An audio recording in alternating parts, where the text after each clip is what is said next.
नमस्कार, आपण पाहत आहात आलमगीर न्यूज लाईव्ह 24 बातम्या अहमदनगर जिल्ह्यातील। 12 इमाम कोटलाच्या ट्रस्टीला वाली कोण? आज दिनांक 8 जुलै 2024 सोमवार रोजी पोलीस अधीक्षक राकेश ओला साहेब यांच्याबरोबर चर्चा करून निवेदन देण्यात आले।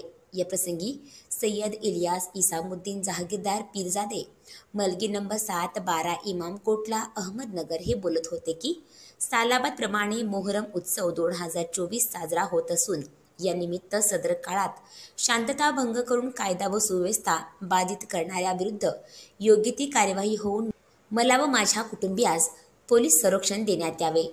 मोहरम हा सण मागील 500 वर्षापेक्षा जास्त कालावधीपासून अहमदनगरमध्ये मोठ्या उत्साहात साजरा केला जातो।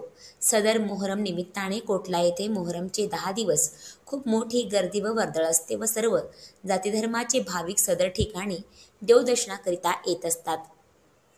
कोटला येथे पीर 12 इमाम नावाची ट्रस्ट असून सदर ट्रस्टचा कारभार गेल्या अनेक वर्षापासून ट्रस्टी सय्यद बडेसाहब पापा मियाँ हे पाहत होते व सदर ट्रस्टचे ते एकमेव ट्रस्टी होते।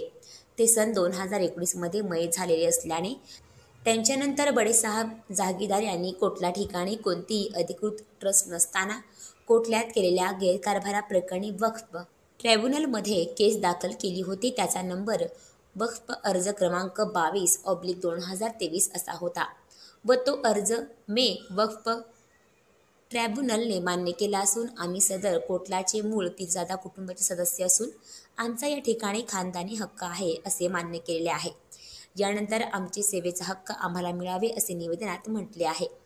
यावेळी सय्यद इलियास इसामुद्दीन पीरजादे जहागीरदार नासिर खान कदीर खान आवेद सय्यद जहागीरदार मुजाहिद सय्यद पीरजादे परवेज जहागीरदार मोहसिन सय्यद जहागीरदार उबेद सय्यद जहागीरदार मतीन सय्यद जहागीरदार सद्दाम सय्यद आदी उपस्थित होते।